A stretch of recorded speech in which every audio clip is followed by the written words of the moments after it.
Alors, bonjour à tous. Aujourd'hui, on a la présentation des résultats financiers 2022.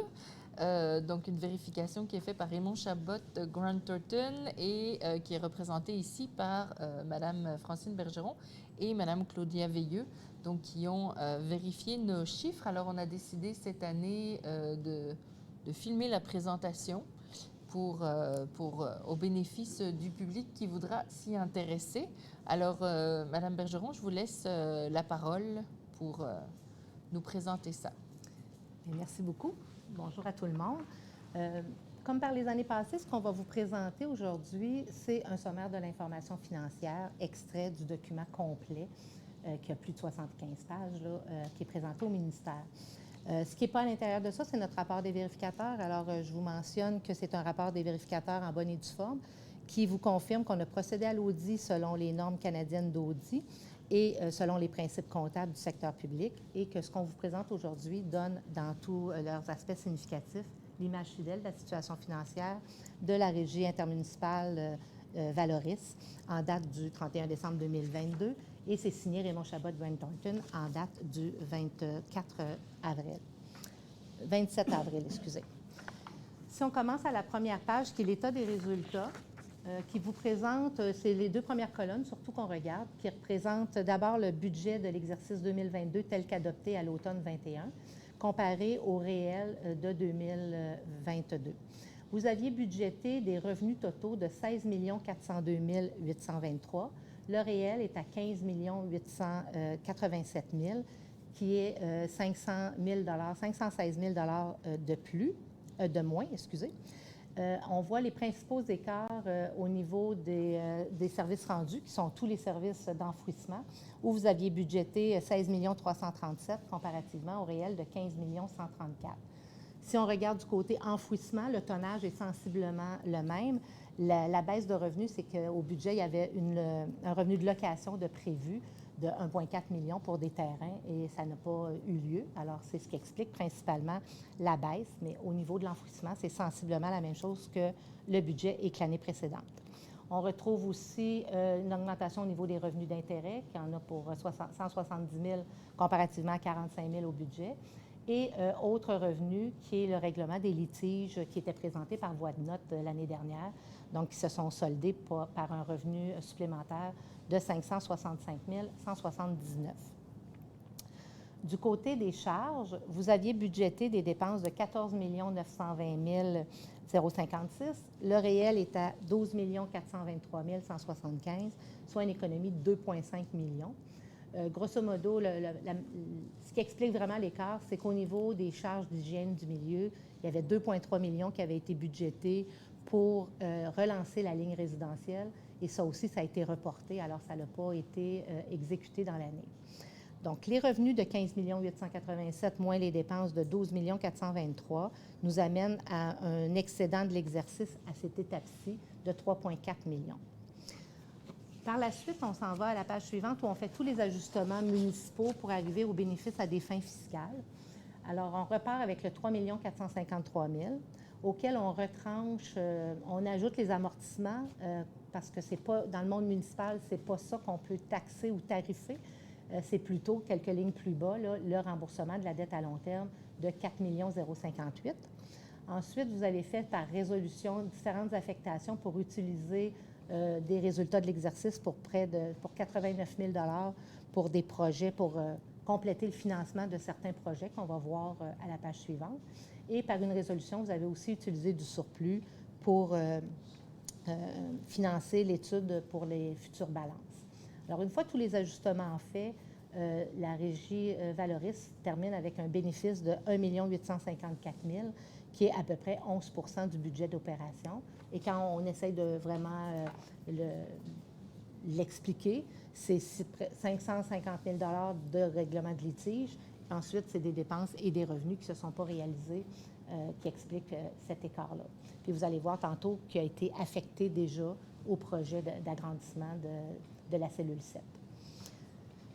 Quand on va à la page suivante maintenant, c'est vos activités d'investissement. Au courant de l'année, vous avez réalisé 634 892 d'investissement.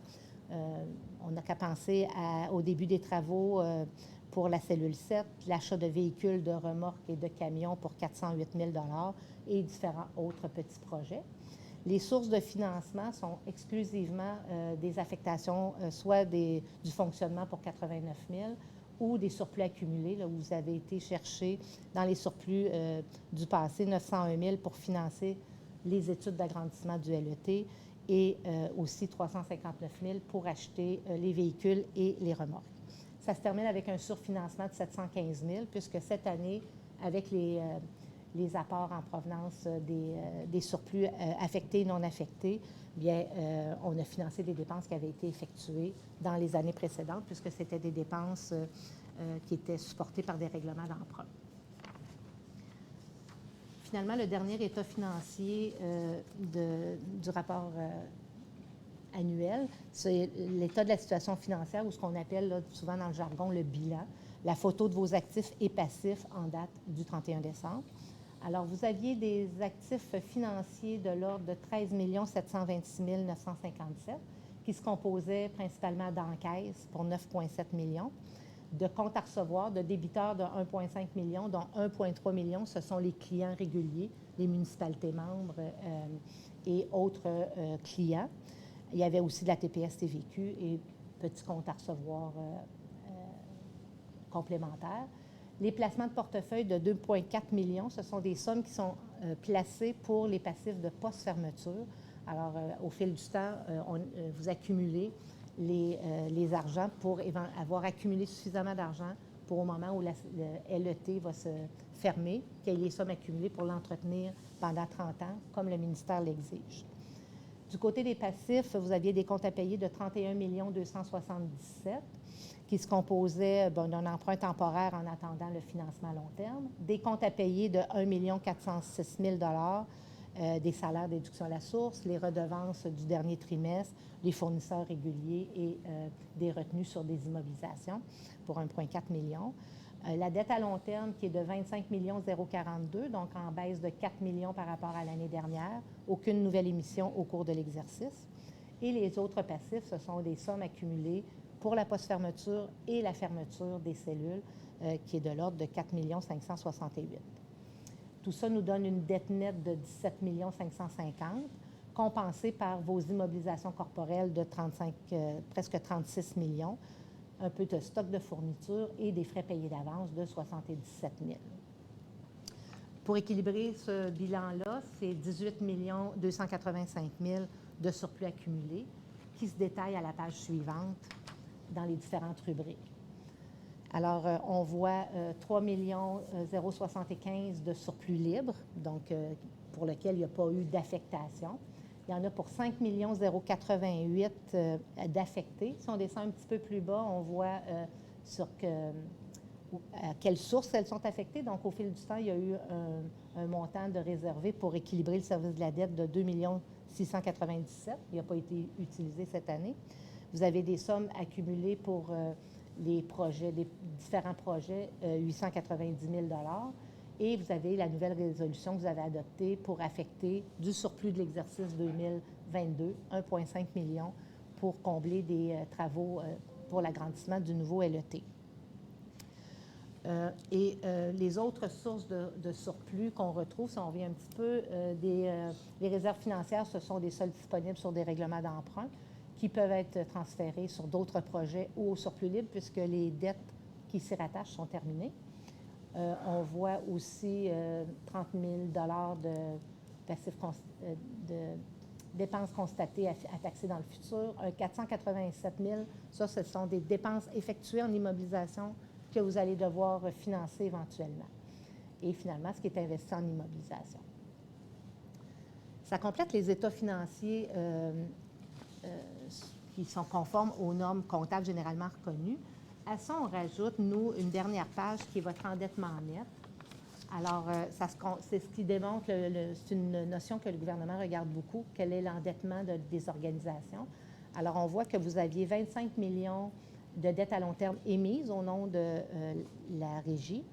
On a 487 000 de dépenses qui sont à financer, qui éventuellement vont se transformer en dettes sur la première ligne. Par contre, vous aviez un 30 000 de solde disponible de règlement d'emprunt qui donne votre endettement net de 25 651 qui est partagé après entre les deux partenaires qui sont la Ville de Sherbrooke et la MRC du Haut-Saint-François. Alors, ça termine la présentation financière. En conclusion, je voulais vous mentionner que l'audit s'est bien déroulé, une excellente collaboration de l'équipe finance ici et qu'on a reçu toute l'information requise et ça s'est bien passé. S'il y a des questions, on est disponible pour répondre à des questions. Est-ce qu'il y avait des questions ou des commentaires? Non? On a eu l'occasion de... Tout est sous contrôle, oui, mais c'est quand même encourageant. Donc, oui, on avance dans la bonne direction. Donc. Il y a des marges de vos surplus libres sont quand même intéressants aussi pour vous donner des marges de manœuvre pour réagir à des excédents de coûts, comme on voit beaucoup de ces temps-ci. Effectivement. Et des projets particuliers aussi que vous pourriez financer à même ces surplus-là. Oui, tout à fait ce que j'allais dire. Là, ça peut permettre des projets, mais effectivement de voir venir les surprises éventuelles, puisqu'on n'est pas à l'abri de ça. Mais merci énormément pour le travail et la présentation. Bravo à nos services d'avoir contribué à tout ce travail-là. Bravo à toute l'équipe. On voit que la situation s'améliore au fil du temps, donc c'est encourageant. Merci beaucoup. Merci. Alors, bonjour à tous. Bienvenue à cette séance ordinaire numéro 4, donc du 27 avril 2023 de la Régie de Valoris. Donc, nous sommes à Bury. Alors, j'ouvre la séance. Alors, nous avons plusieurs absents aujourd'hui, mais nous avons quorum quand même. Donc, on avance.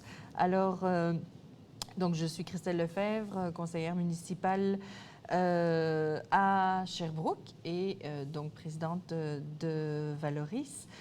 J'ai avec moi Claude Charon, qui est aussi représentant de Sherbrooke, et Eugène Gagné, représentant du Haut-Saint-François, et Denis Savage, représentant du Haut-Saint-François aussi.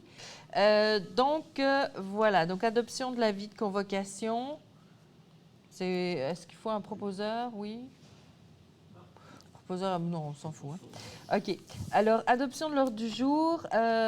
Donc, il y a des modifications à faire dans l'ordre du jour. Suivi budgétaire, on a vu tout à l'heure dans l'atelier qu'il y avait des petites corrections à faire qui sont dues à un changement de personne et donc il y a peut-être des choses qui ne sont pas dans la bonne case. Donc, ça sera représenté. On fait un conseil d'administration extraordinaire prochainement, donc début mai. Si tout va bien, le 8 mai. Et il faut dire 8, oui. Bref. Oui. Et donc, on adoptera on adoptera le budget à ce moment-là. Il y a aussi des modifications au niveau du centre du tri multimatière, où là aussi, ces points-là vont être reportés. Donc, les points 9.4.1, 9.4.2, 9.4.3 et 9.4.4 vont être reportés au CA extraordinaire dont je viens de parler. Donc, à part ça, est-ce que j'ai un... Il y a un ajout? Ah, je ne l'ai pas écrit. Ah oui, OK. OK, excusez. Oui, il y a un ajout au 9.1.2, donc approbation du système de pondération et d'évaluation des offres. Appel d'offres 2023-06, service professionnel pour les plans et devis pour la fermeture du lieu d'enfouissement technique LET1 de Valoris. Donc, avec ces retraits et ces ajouts, est-ce que j'ai un proposeur, M. Charon, un appuyeur? Eugène, parfait, merci beaucoup. Alors, procès-verbal 4.1.1, adoption du procès-verbal du 23 mars 2023. Est-ce que j'ai un proposeur? Eugène et Claude pour l'appuyer. Parfait. Alors, on se rend au niveau des finances. Donc, 8.1.1, liste d'échecs émis du 16 mars au 15 avril 2023. Est-ce qu'il y avait des questions, des commentaires? On avait pu regarder à ça et il n'y avait pas de questions non plus. Donc, est-ce que j'ai un proposeur? Denis, parfait. Et M. Charron appuie. Parfait. Donc, suivi budgétaire, on le refera plus tard. Au niveau des contrats, liste des contrats comportant une dépense de 25 000 et plus adjugée par Valoris. Est-ce qu'il y avait des questions, des commentaires? Non, tout était beau. Un proposeur, pardon. M. Charron et M. Gagné qui appuie. Parfait. Ben non, hein, ça va bien. 8.5, présentation des résultats financiers 2022 par Raymond Chabot Grant Thornton. Alors, cette année, on a filmé la présentation. Donc, vous aurez l'occasion de regarder là, les deux représentantes de Raymond Chabot nous faire la présentation du bilan. C'est bon? Donc, on passe au lieu d'enfouissement technique, 9.1. Pardon? Ah ben oui. Bien, merci. Effectivement, on ne l'a pas fait tantôt. Donc, est-ce que j'ai un proposeur pour l'adoption des résultats financiers? Monsieur Savage. Et un appuyeur? Monsieur Charron. Parfait.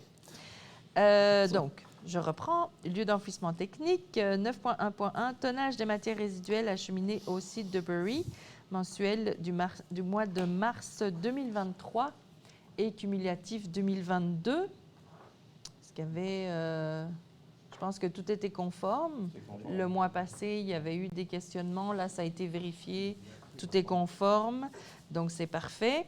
Donc, est-ce que j'ai un proposeur? Monsieur Charron, un appuyeur?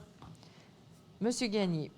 Alors, 9.1.2, donc approbation du système de pondération et d'évaluation des offres, appel d'offres 2023-06, service professionnel pour les plans et devis pour la fermeture du lieu d'enfouissement technique LET1 de Valoris. Peut-être, Monsieur Caron, faire un petit résumé Oui, pas de problème. Ça, en quoi ça consiste? Toutes les fois qu'on lance un appel d'offres pour des services professionnels, dans ce cas-ci, c'est des services d'ingénierie, c'est prévu par la loi, on doit mettre en place une mécanique de comparaison des différentes soumissions. Il y a un système d'évaluation par pondération, puis il y a une mécanique là, pour faire la comparaison, puis de façon à pouvoir choisir la proposition la plus qui rencontre le plus les critères de sélection. Et on doit inclure cette mécanique d'approbation ou d'évaluation dans l'appel d'offres pour que les soumissionnaires soient au courant sur quelle façon ils vont être notés. Et à toutes les fois qu'on fait cet exercice d'appel d'offres, il faut faire approuver la grille, la pondération et la mécanique par le conseil d'administration. C'est une question légale. Tout à fait. C'est la loi qui nous demande de faire ça. OK. Parfait. Donc, est-ce que j'ai un proposeur? Monsieur Charron, appuyeur, Monsieur Savage. Bon, ça fait pas beaucoup de roulement hein, quand on est moins un peu. Merci. Donc, on passe au 9.5, centre de transfert de Sherbrooke. 9.5.1, approbation du contrat de gré à gré pour des services mécaniques divers. Je passerai la parole à Monsieur Caron. Oui. Principalement, ça vise la rénovation ou la réfection des remorques de type plancher mobile qu'on utilise pour faire le transport des matières résiduelles du centre de transfert de Sherbrooke vers ici le site d'enfouissement. Ça inclut les matières résiduelles résidentielles et aussi les matières organiques qui sont collectées par la ville de Sherbrooke. Nous avons 7 remorques pour faire ce travail. Il y en a 2 qui sont neuves, qui ont été acquis en 2022. Et il y en a 7 qu'on est en train de rénover. Il y en a qui ont été achetés en 2013. Le coût de rénovation d'une remorque de ce type-là, c'est environ 80 000 alors qu'une neuve, c'est 160 000 Fait qu'on a décidé de rénover les 7 remorques. On en utilise 5, généralement pour le transport des matières, puis il y en a 2 comme en backup pour faire l'entretien, puis il y a un roulement. Dans le budget d'opération 2023, c'est le budget d'opération du centre de transfert, on avait prévu faire la réfection de 3 remorques, il y en a 2 qui ont été faits. Fait qu'ici, le contrat qu'on veut passer de gré à gré avec l'entreprise qui a commencé à faire la réfection des remorques. Des Fait que autres. c'est un contrat d'une valeur de 47 600 pour terminer la réfection de la 3e remorque. Parfait. Puis donc, on a évalué que de les remettre à neuf et ça prolongeait leur vie suffisamment pour que ce soit plus intéressant de le faire comme ça plutôt que d'acheter Tout à des fait. neuves. Et en parallèle de ça, on va se donner des mécanismes là, pour mieux les entretenir, les lavages, etc. parce que le matériel est un peu corrosif. Et donc, ça va d'autant plus les prolonger. Tout à fait. C'est bon? Oui. Parfait. Donc, j'ai besoin d'un proposeur. Monsieur Charon propose. Ah, je dois le lire? Ah, je ne les ai pas lus, aucune. Oui, c'est vrai que d'habitude, on le fait. Hein. Je ne les ai pas fait défiler devant mes yeux. Bon, je vais faire celle-là. Je prenne la bonne page. Excusez.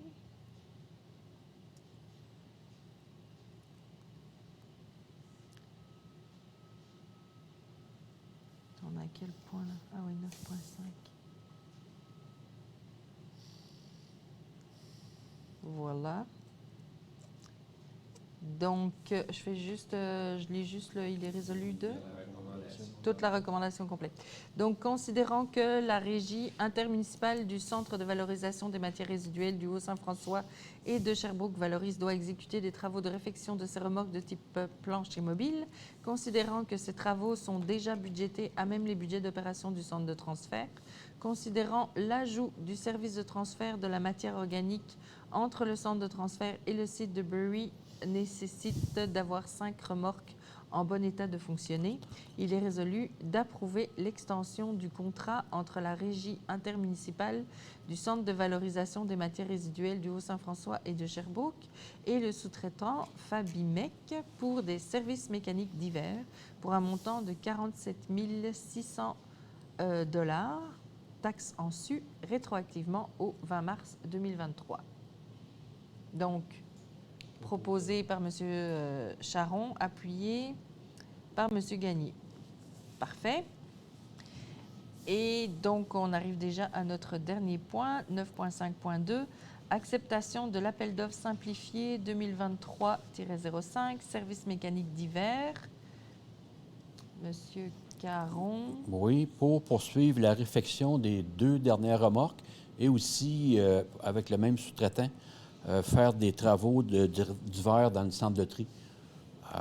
On est allé en un processus d'appel d'offres simplifié auprès de 3 applicants.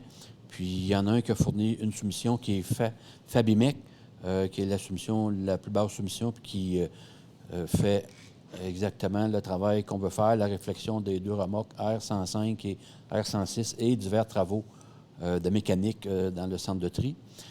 Les travaux de mécanique dans le centre de tri étaient budgétés dans le budget 2023, budget d'opération, alors que les 2 remorques supplémentaires n'étaient pas tout à fait prévues dans le budget du centre de transfert, sauf qu'on fait une relocalisation d'un budget dans le poste budgétaire, poste d'entretien et réparation des terrains. Il y avait un montant de 300 000 $ prévu pour ces travaux-là, qu'on ne fera pas cette année. On va les reporter probablement l'année 2024. Fait qu'il reste du budget disponible pour assumer la réfection des 2 remorques supplémentaires. Parfait. Parfait. Donc, je vais lire la recommandation. Considérant que la régie intermunicipale du Centre de valorisation des matières résiduelles du Haut-Saint-François et de Sherbrooke-Valoris doit exécuter des travaux nécessitant de l'expertise externe, considérant que les travaux des lignes de tri sont déjà budgétés à même les opérations et la subvention à venir du projet de démonstration du TMB, considérant que la soumission de Fabimec est conforme, il est résolu que la régie intermunicipale du Centre de valorisation des matières résiduelles du Haut-Saint-François et de Sherbrooke s'engage à accepter la soumission de Fabimec en lien avec l'appel d'offres 2023-05, services mécaniques divers, jusqu'à concurrence de 121 199 $, j'imagine taxe en su, d'autoriser le transfert budgétaire du montant des travaux de réfection de 2 remorques supplémentaires du poste d'entretien et réparation de terrain, donc comme vous l'avez expliqué. Alors, est-ce qu'il y a des... OK, parfait. Monsieur Savage propose un appuyeur. Monsieur Gagné. Parfait.